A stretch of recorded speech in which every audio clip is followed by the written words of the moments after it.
जय हिंद दोस्तों। आप सबको मेरा प्यार भरा नमस्कार। कैसे हैं आप सब? तो कैसी चल रही है आप सबकी पढ़ाई? कैसे हैं आप सब? एकदम बढ़िया। और पढ़ाई आपकी एकदम अच्छी चल रही है? कोई डिस्ट्रैक्शन, कोई रुकावट तो नहीं आ रही इस टाइम? अब तो आएगी भी नहीं, क्योंकि अब सब पढ़ रहे होंगे, मुझे पता चल गया है। लेकिन कुछ कम पढ़ रहे हैं। आज इसीलिए क्लास नहीं लाए मैथ्स की, कुछ और आपको मोटिवेशन के तौर पे कुछ प्लानिंग लेके आए, क्योंकि मैंने कहा था मैं आपको प्लानिंग जरूर बताता रहूंगा। क्योंकि जब तक आपको रास्ता मैं दिखाऊंगा नहीं, तब तक ये आप देखेंगे नहीं रास्ता, तब तक कहाँ चले जाएंगे। तो उसीलिए आज क्लास ना लाके इंडिया की लास्ट 15 डेज का क्या मास्टर प्लान आप रखे हैं, जिससे कि आप चीज़ों को स्टेप बाय स्टेप कर पाएं और अपने आप को प्रेशर में भी ना रख पाएं।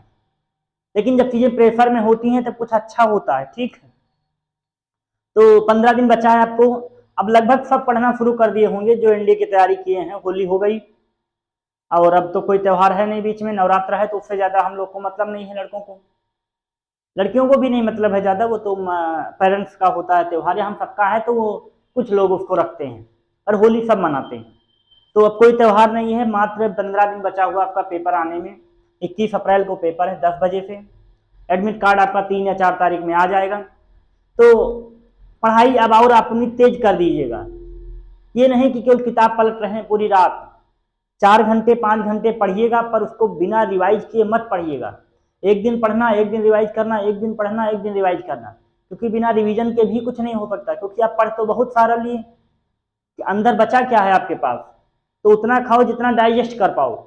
तो माइंड को पढ़ाई उतना ही चाहिए जितना कि शरीर के लिए योगा चाहिए, योगा एक्सरसाइज चाहिए। उतना ही माइंड को पढ़ाई चाहिए, बस ज़्यादा नहीं। योगा आप कितनी देर करते हैं? बहुत किया 2 घंटे, 1 घंटे। तो बस पढ़ाई केवल इतनी ही चाहिए उसे। बाकी वो इन्वायरमेंट चाहिए पढ़ने वाला आपको बार बार। ये नहीं 1 घंटे पढ़ाई किया फिर चल दिए वो अलग कहीं माहौल में चले गए, पार्क में चले गए। ऐसा नहीं, पढ़ने के बाद आप पढ़ाई के माहौल में रहिए। वो आपकी पढ़ाई है, घंटे मायने रखती है। तो आज की क्लास का मेन मोटिव क्या है? एनडीए फर्स्ट 2024 पास कैसे करें लास्ट 15 डेज। ये कोई जड़ी बूटी नहीं है कि पास कैसे करें। जो नहीं पढ़े हैं उनका नहीं हो पाएगा, एकदम सीधी सी बात है। ठीक है, थोड़ा कड़वी है, भले आप ना देखें इस वीडियो को, लेकिन अगर जो अभी तक नहीं पढ़ा है, 11 12 भी अच्छे से नहीं पढ़ा है, तो उसका नहीं हो पाएगा। वो केवल फॉर्म डालेगा, पेपर के लिए सेंटर पे जाएगा, कुछ किराया खर्चा करेगा, वहां भी खाएगा पिएगा, दोबारा आएगा, बोलेगा अरे बहुत अच्छा हुआ, जब रिजल्ट आएगा अरे वो तो गलत हो गया था। ये कहानी चलेगी, एकदम वास्तविकता यही है। तो सब बढ़िया बकायदा क्लास देखते रहिए, कहीं से भी आप पढ़ रहे हैं पर पढ़ते रहिए। मेरा वादा है आपसे कि जब तक पढ़ेंगे नहीं सिलेक्शन नहीं होगा। क्योंकि कदमों को बांध नहीं पाएंगी मुसीबत की जंजीरें। कदमों को बांध नहीं पाएंगी मुसीबत की जंजीरें। रास्ते से कह दो अभी हम भटके नहीं हैं। तो रास्तों से आप कह दीजिए अभी आप भटके नहीं, अभी टाइम है। अगर आप कुछ अंदर जज्बा है, जुनून है पढ़ने का, तो अभी टाइम है। 15 दिन बहुत होता है। 15 दिन को आप 2 महीने बराबर बना दीजिए। भाई एक दिन में मान लेते हैं कोई व्यक्ति कितना पढ़ता होगा, 4 घंटे, तो 60 घंटे आपके पास हैं। भाई वो आपका 15, मतलब अगर वो पूरे महीने में पढ़ता तो कितना होता, 120 घंटे। तो आपके पास कितने हैं पढ़ने वाले? मान लो 150 घंटे हैं आपके पास। अगर डेली 10 घंटा आप निकालते हैं, तो अगर डेली 10 घंटा पढ़ते तो आप उसके 1 1.5 महीने 2 महीने बराबर हो गए। बात समझ रहे हैं ना हम क्या कहना चाह रहे हैं? हम मैथ्स वाले हैं, थोड़ा ज्यादा सोचते हैं। तो क्या क्या करना है, हम केवल मैथ्स की बात नहीं करते, हम सारे सब्जेक्ट की यहाँ बात करेंगे कैसे आप क्या स्टेज रखें। तो जीएटी को पास करने का एक तरीका मैं आपको बता दे रहा हूँ। पूरा सिलेबस आप पढ़ नहीं सकते चाहे जितनी ताकत लगा लें, ठीक है। केवल केवल पीवाईक्यू लास्ट 10 ईयर सामने रख लीजिए, जिसमें उसका एक्सप्लेनेशन भी दिया हो। जिस पीवाईक्यूज में उसका एक छोटे से बॉक्स में एक्सप्लेनेशन दिया हो, चारों ऑप्शन का मतलब आप समझ सकें, जेटी हो जाएगा। कोई फर्क नहीं पड़ेगा, कोई मतलब नहीं। इंग्लिश का इंग्लिश वाइज हो जाएगा, सेम रूल पे क्वेश्चन आते हैं। पूरा हिस्ट्री हो जाएगा, जियोग्राफी, फिजिक्स सारा हो जाएगा। एक फार्मूला फिजिक्स में याद करते जाएगा, P equal to B I, एक क्वेश्चन रखा हुआ है। तो जीटी पास करने का मात्र एक लाइन में तरीका बता दिया, पी बाई क्यू। मैथ्स को पास करने का तरीका ले लीजिए, सुन लीजिए। ज्यादा कुछ नहीं लेके आए कि आपको बता देंगे, सब कर ही नहीं पाए। मैथ्स को पास करने के कई मतलब है, revision plus practice, revision plus concept plus basic, फिर आपको पी वाई क्यूज। ये स्टेप होना चाहिए पढ़ने का। रिवीजन मतलब जो पढ़ा है उसको रिवाइज करिए, नहीं अच्छा हुआ फिर कॉन्सेप्ट देखिए, कॉन्सेप्ट अगर क्लियर है तो कुछ बेसिक क्वेश्चन लगाइए। ये नहीं पहले बड़ा वाला लगाना है, मैथ पढ़ने लिए आ रही वो तो पीवाई कुछ लगाएंगे, बिल्कुल नहीं।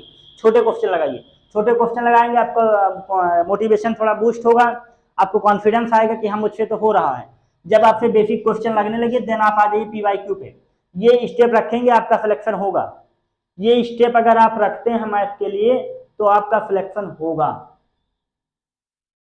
बांध नहीं पाएंगी मुसीबत की जंजीरें, कदमों को बांध नहीं पाएंगी मुसीबत की जंजीरें, जरा रास्ते से कह दो अभी हम भटके नहीं हैं। तो आप तो एक फौजी हैं, never give up. How is the जोश, हाउ इज द जोश, कैसे हैं, हाई, ठीक है। तो बिल्कुल एकदम तैयार, 15 दिन एकदम लगे कि बगल वाला परेशान क्या हो गया इसको, कहाँ दवाई मिल गई। तो ठीक है, ये revision concept basic plus PYQs आप रिवाइज करिए जितना आपने पढ़ लिया है, फिर कॉन्सेप्ट देखिए अगर कुछ दिक्कत आ रही है खुद, फिर बेसिक देखिए, फिर पीवाईक्यूज देखिए। कुछ ज्यादा नया पढ़ने की कोशिश मत करिएगा, इसीलिए अब हम ज्यादा पढ़ाएंगे भी नहीं, केवल प्रोबेबिलिटी पढ़ाएंगे। 1-2 दिन में कैलकुलस को कुछ चीजें आपको बताएंगे, कैलकुलस बताने के बाद हम लोग पीवाईक्यूज पे आ जाएंगे जो कि बहुत जरूरी है, क्योंकि सर आपने तो लिखा है पीवाईक्यूज, ठीक है। और 1 अप्रैल से हम लोग इधर भी आ रहे हैं, 1 या 2 अप्रैल से हम इधर भी आ रहे हैं आपके साथ धुआंधार तरीके से। 10-10 क्वेश्चन, 15-15 क्वेश्चन की प्रैक्टिस लगातार, भले बोर्ड पे लिखना पड़ेगा पर हम पढ़ाएंगे। अगर आप साथ देंगे तो हम पढ़ाएंगे, व्हाइट बोर्ड पे हम लिख लिख के पढ़ाएंगे, ठीक है। तो बस यही तरीका, और कुछ नहीं पढ़ने, कुछ भी नहीं तरीका, बिल्कुल नहीं। बस केवल नजरें स्क्रीन पर हो, समझने की कोशिश करिएगा। ये एकदम कोई किताबों में लिखा तरीका नहीं है, ये खुद का मेरा तरीका है। बिना रिवाइज के कुछ हो नहीं सकता, बिना कॉन्सेप्ट के आप पास नहीं हो सकते। ट्रिक उरिक नहीं चलती वहां पे, ठीक है कि ट्रिक बता दीजिए सर, ट्रिक उरिक कुछ नहीं, फार्मूला ही ट्रिक है आपका।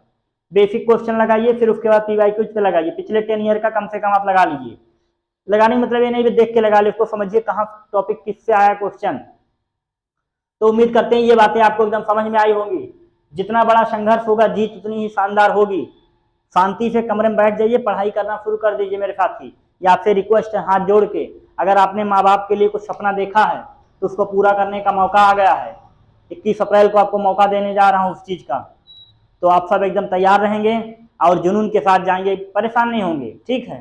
धीरे धीरे पढ़ेंगे, इन सब चीजों पे काम करेंगे, कुछ अपनी भी आपकी स्ट्रेटजी होगी, ठीक है।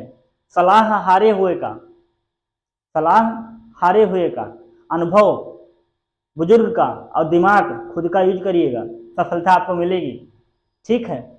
तो हम सब उस चीज को आपको बताएंगे जो एकदम ऑथेंटिक होगी, रियल होगी, बिना मतलब का बहकावा नहीं करेंगे, ठीक है। कोई भी किताब पढ़िए, एनसीईआरटी के अलावा कोई ऐसा हथियार है ही नहीं जो आपको पास ना करा सके, तो सब वहाँ मिल जाएगा। पीवाईक्यूज के लिए आप गूगल इंटरनेट चलाते ही होंगे भाई, बड़े हैं, मोबाइल है, वहाँ से आप या तो डाउनलोड कर लीजिए, 200-300 रुपए की बुक आती है, किसी भी आप स्टोर पे जाइए, अपना बुक ले लीजिए, ठीक है। लेकिन ज़्यादा प्रायोरिटी आप ये रखिएगा, बुक से पढ़ने की कोशिश करिए, क्योंकि आप ज़्यादा चीज़ें समझ पाएंगे। तो बातें थोड़ी सी आज थी लेकिन आपके काम की थी, ठीक है। तो एक बार और तेज से, हाउ इज द जोश, हाउ इज द जोश कमेंट में आना चाहिए, क्या होता चाहिए, ठीक है। तो लास्ट 15 दिन की बस यही स्ट्रेटजी, कुछ और नहीं, ज्यादा नहीं बताते, जो काम का वही बताएंगे। पढ़ाई करते रहिएगा यार, नहीं तो जब सिलेक्शन नहीं होगा ना बहुत पछताओगे कि खूब पढ़ लेता, नहीं होता फिर। या तो आप इतने पढ़ने मतलब ये आप इतने काबिल हो जाओगे, कुछ ना कुछ आप कर लोगे यार, बिल्कुल कर लोगे। चलो परेशान नहीं होना, ठीक है। बाकी हम आपके साथ हैं, साथ छोड़ेंगे नहीं, ये वादा है, ठीक है, वादा है, हाँ हाँ वादा है। तो चलिए ठीक है, मिलते हैं आपको अब अपनी अगली क्लास में, कुछ ना कुछ नया और अलग करने के लिए तैयार हैं हम लोग, और आप सबके सहयोग से। आप हैं तो हम हैं, आपका सहयोग ही मुझे आगे ले जाएगा, ये मैं जानता हूँ। इसलिए आपसे रिक्वेस्ट है कि आप सब मेरा सहयोग करें और मैं आपके लिए हमेशा सदैव तत्पर हूँ। जय हिंद बच्चों, हाउ इज द जोश, जय हिंद।